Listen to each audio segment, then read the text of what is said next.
All right, Shalom. Shalom. First and foremost, we're going to give all praise, glory, and honor to Yahweh, Ba'ashem, Yahushai, Ba'ashem, Rakakadash. Double honors to the elder apostles of Great Millstone, and salutation and much love to Yakim out there pushing out his word, truth, and sincerity.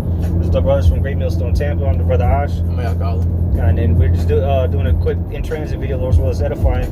But, we're just going to go into the famine of the word. We had this situation with YouTube crashing. People were freaking out.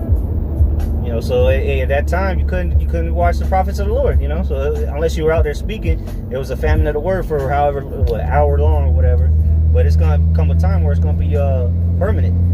So go ahead. This is Amos chapter 8, start at verse 11.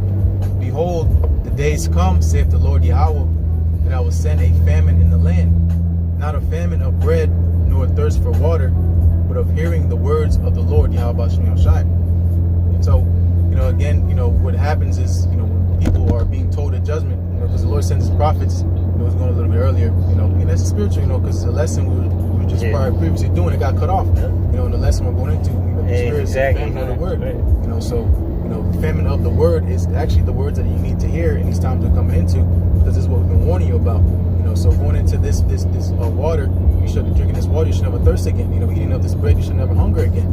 But people in this world are not going to have answers. They're not going to be comforted. That's why when this YouTube went off, people always freak out and panic. But that's just giving you a preview of what's going to happen when the Lord really removes us from these corners. Mm-hmm. Yeah, because again, the true food, or the true substance, all right, is the word.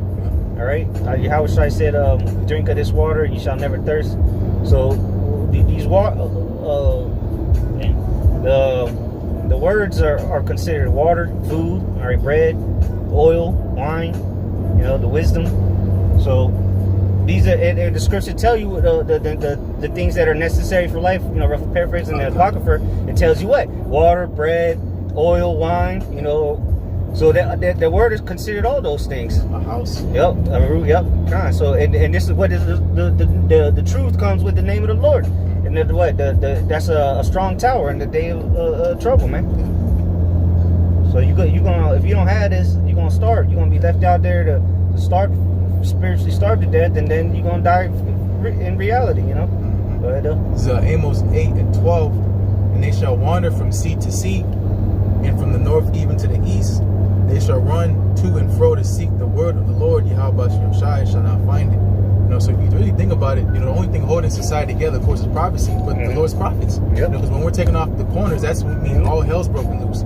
Jeremiah 28:8 tells you we prophesy, evil, pestilence, against many great kingdoms. And that's why the people would, in days old, they would inquire of the prophet if he was coming in peace or not, because they understood. Oh shit, you only see the prophets when they need to prophesy. Other than that, they just chilling, doing their own thing.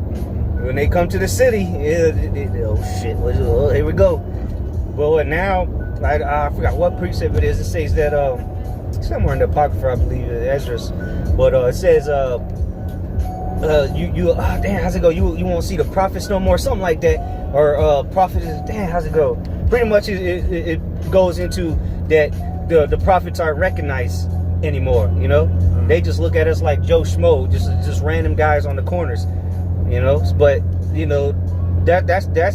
that's part of falling away too, because our people, they always knew about the prophets. The kings would go to the prophets.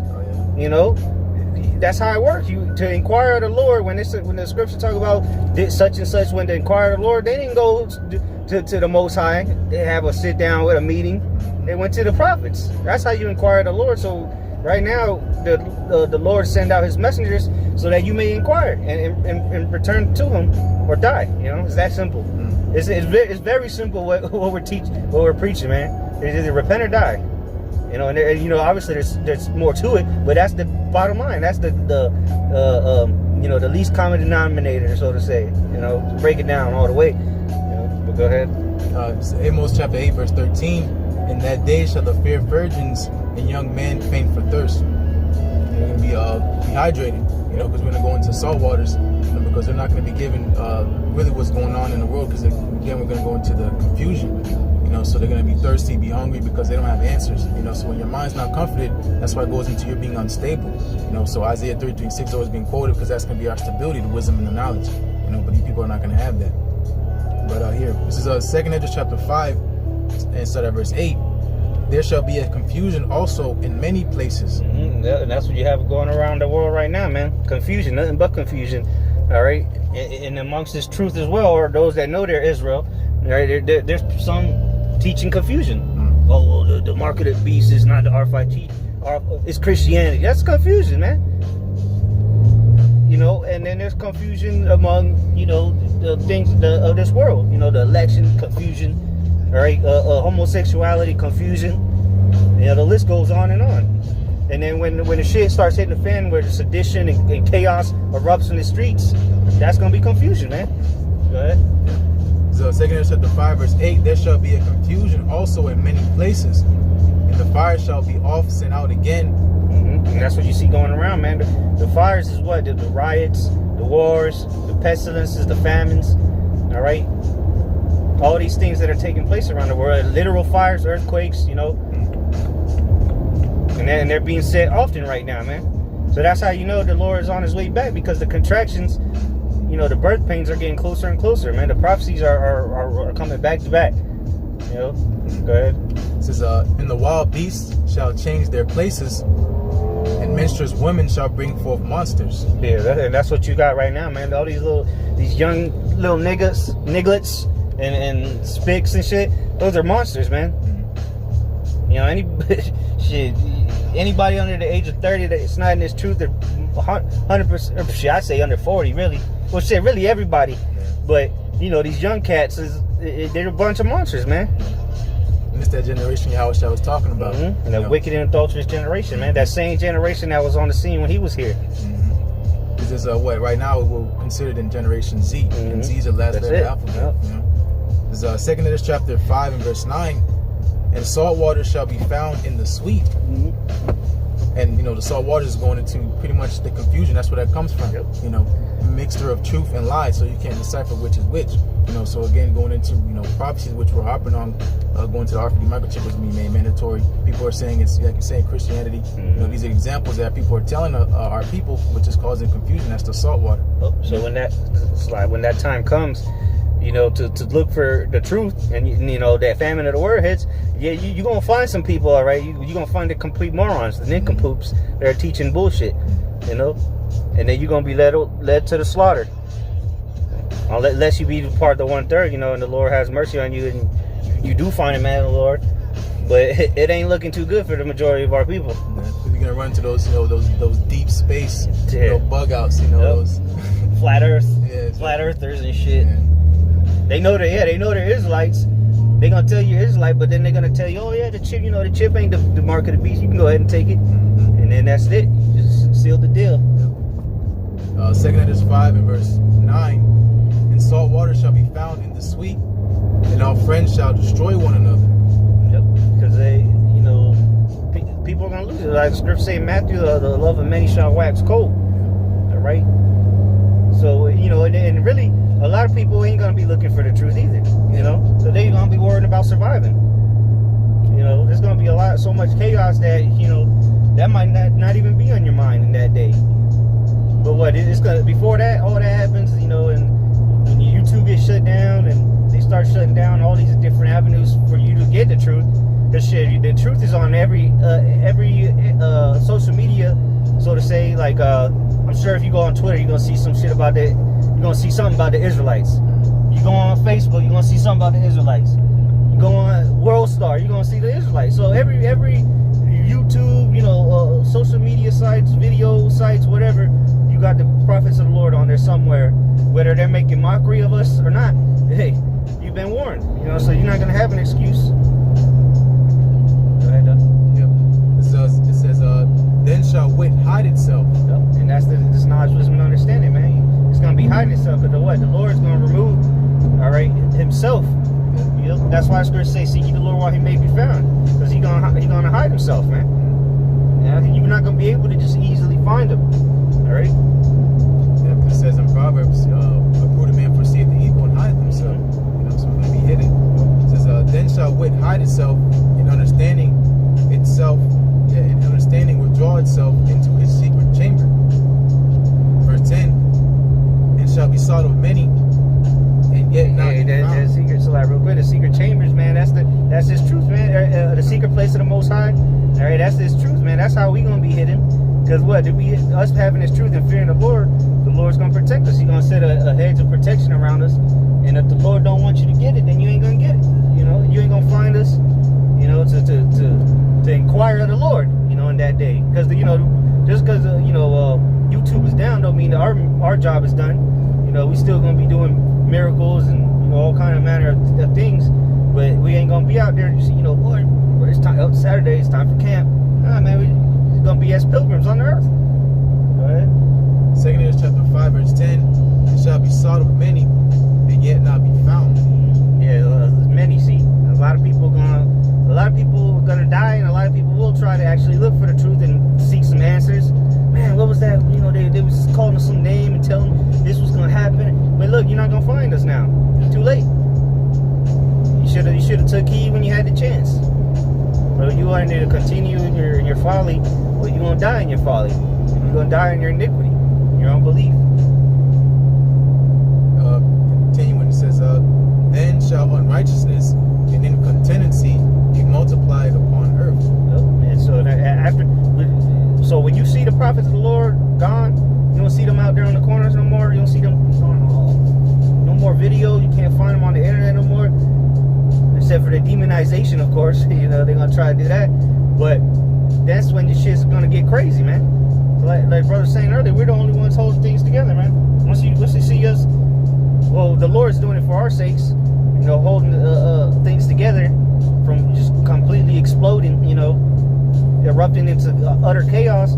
But once we are off them corners, man, that's what's coming. That's the next step. Straight up chaos, evils everywhere. What else it say? Incontinency shall grow upon earth. Want me to keep reading on that, or? No, that was it. So I'll get this is 2 Peter chapter 2. I'll start at verse 5. 2 Peter chapter 2, verse 5. And spared not the old world. Probably gonna read it up. Yeah, it's 2 Peter chapter 2 and verse 4. For if the Most High spared not the angels that sinned, but cast them down to hell and delivered them into chains of darkness, which is the elect, right? The ones that chains of darkness are these bodies, right? In the hell is this hell we living in, right? This current kingdom, Esau's kingdom. This is his heaven or hell. Go ahead. Yeah, it says to be reserved unto judgment. Verse 5, and spared not the old world, but saved Noah, the eighth person, a preacher of righteousness, bringing in the flood upon the world of the ungodly. Yep. The brothers wanted to, we're manifesting the words of Yahweh Shai. So by the preaching, it's how this is all coming to pass. Of course, the Lord is the one doing all the works, but in His name, that's why we're here. Yep. So Noah was preaching for 100 and so odd years, and that's what brought the flood. So again, pretty much the prophets is the only thing stopping this all hell from breaking loose. But when they're removed again, all hell's gonna break loose. Yeah, just like you said, Noah, was preaching for all 120 years, and so the Lord was holding the waters back. All right, and then once He was done building the ark, He prophesied, He did what He had to do. Then that sudden wrath came, and then you couldn't do. There was nothing that they could do. All the people that was off the ark, man, they couldn't do anything. But I'm sure when they started seeing water coming from the sky and water gushing from the earth, I'm sure they were looking for Noah. Man, let's find Noah. Where he at, man? Man, he was at building. Where that dude building that big ass boat? And now it wasn't too funny, And I'm sure they were mocking him and all kind of things.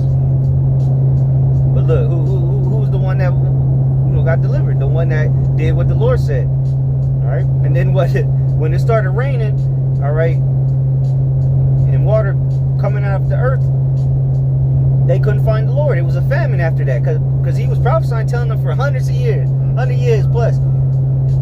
Then the Lord, all right, that's it.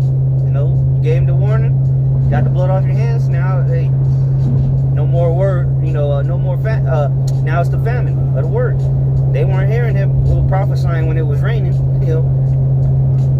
and that's the same thing that's gonna happen when it starts raining judgment down upon you people. All right, you're not gonna hear us anymore, man. Go ahead, number 9. Yeah, I got a point. This is 1 Peter chapter 3. I'm gonna start at 18, but the point is 20.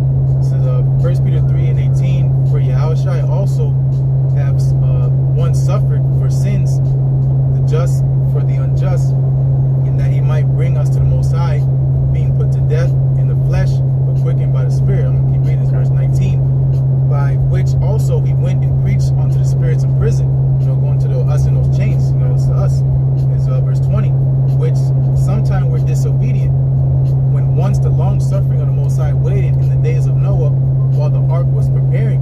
So the ark was being prepared, that's why the Lord was long suffering. So going to now, we can parallel, because going, how should I said, the same shall be as coming a son of man as the days of Noah. So right now we're spiritually preparing the ark. So the long suffering is pretty much waking up the elect. And then just like Revelation chapter 7 says, that the angels are holding back the winds, so the elect are fully sealed. That's it. And from what's going on in the world, they might very well be sealed already. Now the things, because the things that are happening now weren't happening years ago, man. All the prophecies we've been talking about, they happening right in your face. Mark of the beast is clear, is right out there in your face.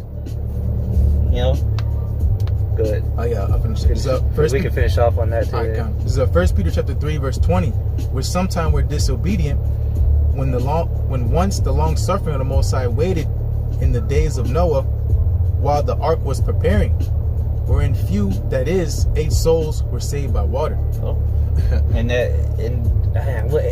What's it 8 mean again? I forgot. 8 means glory. Glory, kind of. Yep. There you go. I was gonna say, because now this time is gonna be by fire. So those being few, is gonna be the elect. The elect's gonna be saved. Those few saved from this fire is gonna happen upon the planet Earth. Going to specifically talking about so-called America, these thermonuclear missiles. So right now the Lord's long suffering because again he has to seal the servants. So once the servants are sealed, then there's nothing saving this place. It's impending doom. That's the time we're coming into, as you can see, if you're measuring, right? You go down. So with that, those words be edifying. Those words want to give all praises to Yahweh, Ba'Shem, Yahushai, Ba'Shem, Rakakadash. Double honors again to the elders and apostles of Great Millstone, and peace and blessings of the whole collective Israel. Shalom.